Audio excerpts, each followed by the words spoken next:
இந்த மாதிரி நான் பணம் கொடுக்காம நான் ஜெயிச்சிருக்கேன் அப்படின்ற மாதிரி ஒரு வார்த்தை சொல்லியிருக்காரு.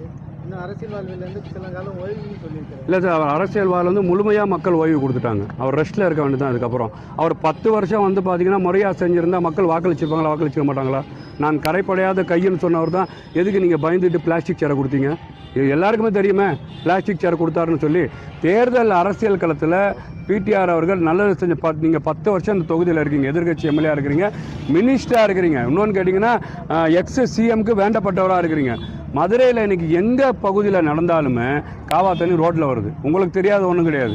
நீங்கள் மீடியா பீப்புள்ஸு குப்பை கூலமாக இருக்குது. இது ஒரு கோவில் பூமி, கோவிலை சுற்றி குப்பையாக இருக்குது. கோவிலுக்கு போகிறவங்க போய் கடவுளை வந்து பார்த்திங்கன்னா வணங்கக்கூடியவங்க காவா தண்ணியை காலில் மிதித்து தான் உள்ளக்கூடிய சூழல் மதுரையில் இருக்குது. இது காரணம் யார்? இந்த பிடிஆர். அப்போ இந்த பிடிஆர் என்ன மக்கள் என்ன பண்ணியிருக்கிறாங்க? முழுமையாக ஓய்வில் இருக்க இவர் அரசியல் வாயிலேருந்து ஓய்வு கொடுத்துன்னு அவர் சொன்னாலும் மக்கள் இவருக்கு ஓய்வு கொடுத்தாங்கன்னு நான் பார்க்குறேன்.